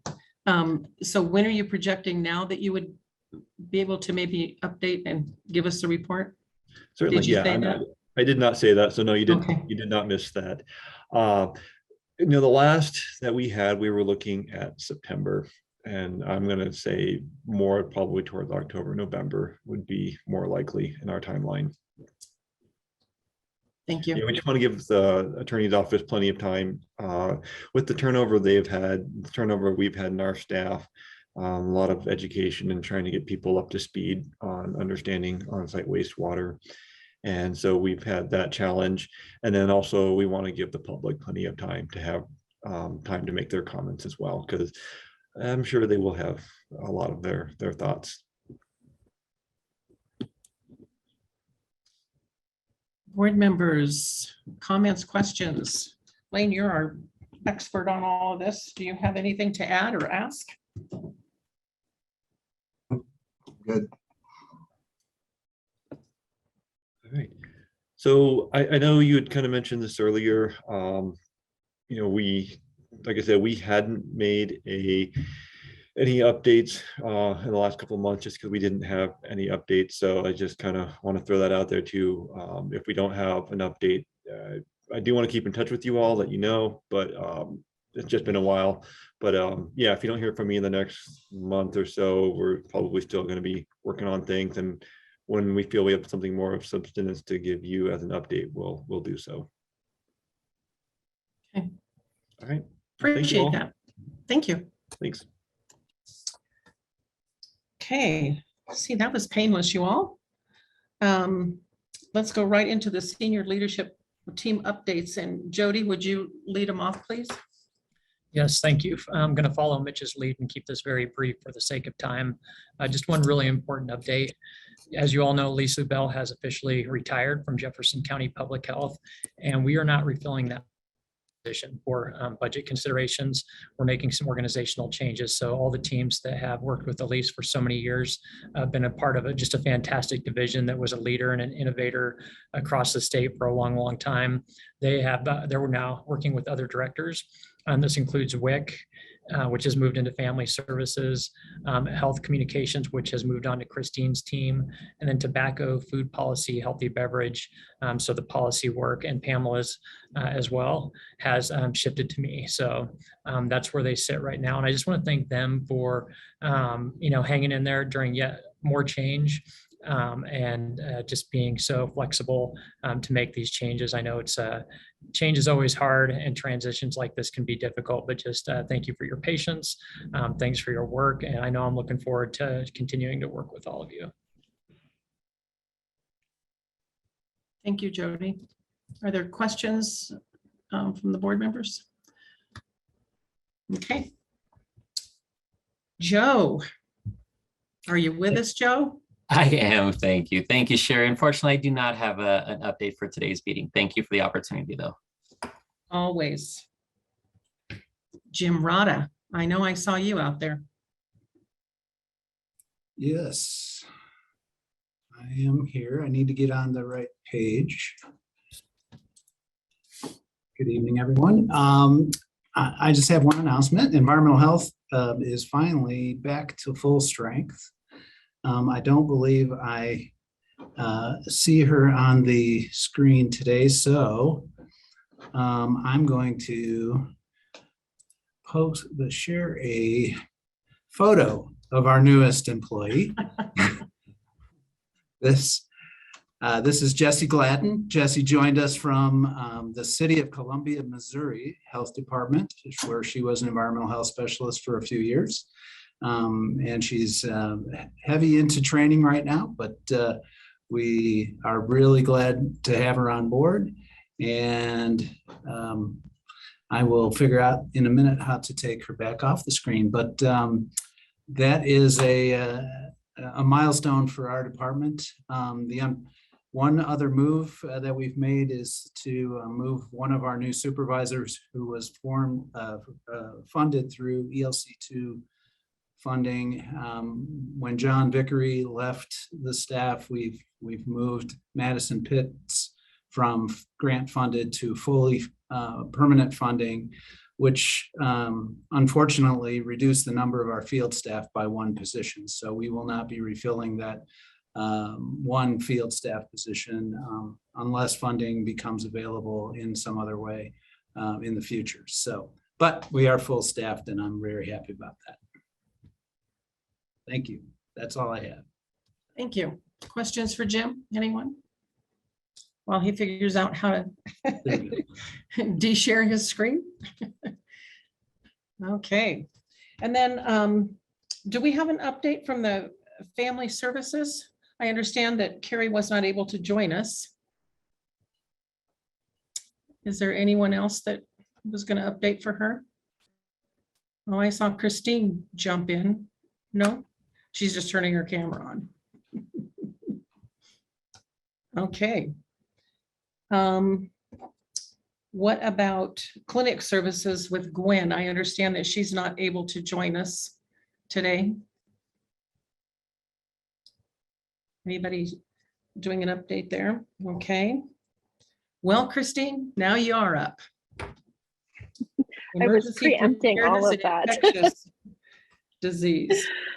Perfect. I just have a couple more very short updates. The emergency preparedness staff has been providing situational awareness updates for about the past month or so to JCPH staff. This was an after action item from our initial response to COVID.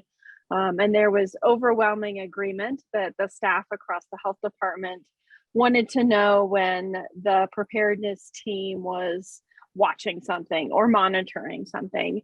And so we have been providing updates to the staff of items that the preparedness team is keeping an eye on.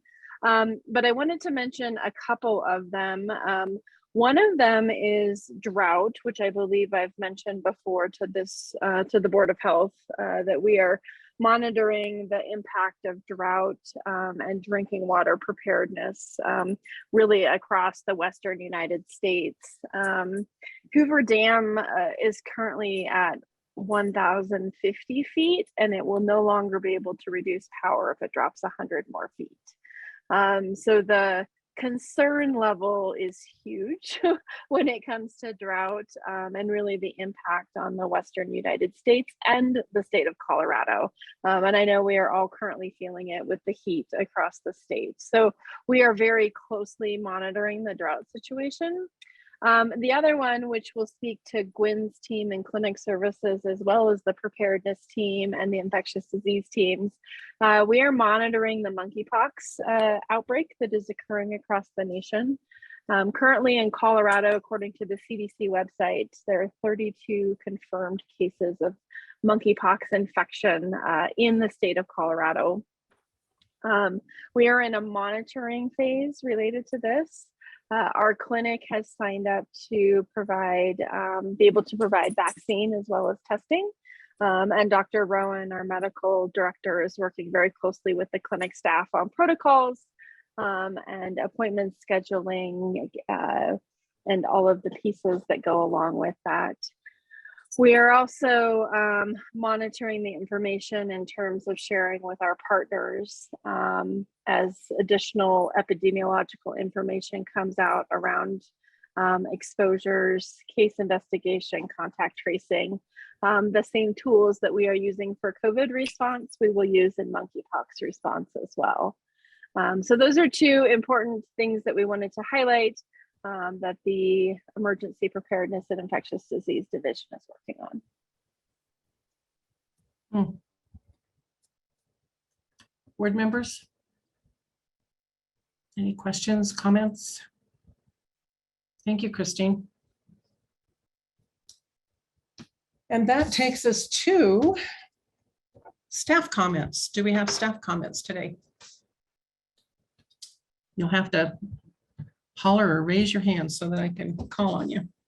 Or Jody, do you have a list of people?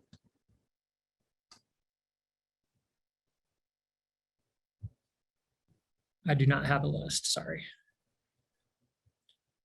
Staff members, are you out there?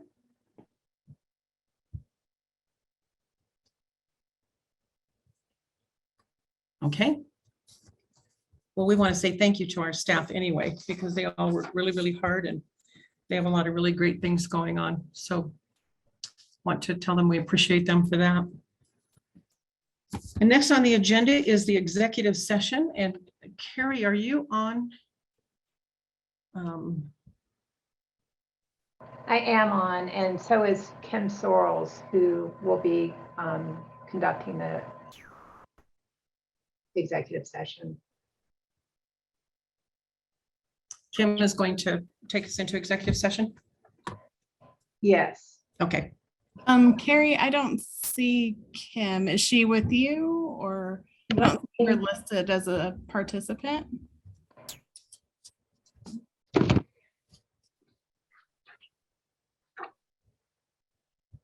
I can take us into executive session and then we can get in touch with Kim. Lindsay, before you do that, Carrie, do we have a separate link? I'm sorry, I did not see one. Yeah, there is, and I can forward it to you, no problem. If you'll just send it to everyone again, so it's right at the top of their email, Sure. that'd be great. I'll do that right now. Thanks. Are we ready? My apologies. Yes, go ahead, Carrie. May I have a motion to go into executive session for a legal update concerning Vandermeer litigation pursuant to CRS 246402-4B? So moved. Second. It has been moved and it has received a second. Are there any opposed? Please say nay. Motion carries, and we will go into executive session, and then we will come back out into public session. I'm assuming, Carrie, I'm not sure how long we are to leave for the executive session, but it shouldn't be real long. We'll keep you updated. Lindsay's great at that. Thank you. All right, we are out of executive session and now back into regular session. It is 6 p.m., excuse me. Unfortunately, we lost 2 board members because they had outside commitments already and another one that was absent today. So we do no longer have a quorum. Therefore, at this time, we will not address any other business and the meeting will be adjourned at 6 p.m. Thank you. Thank you, Sherry. Have a good evening. Thank you.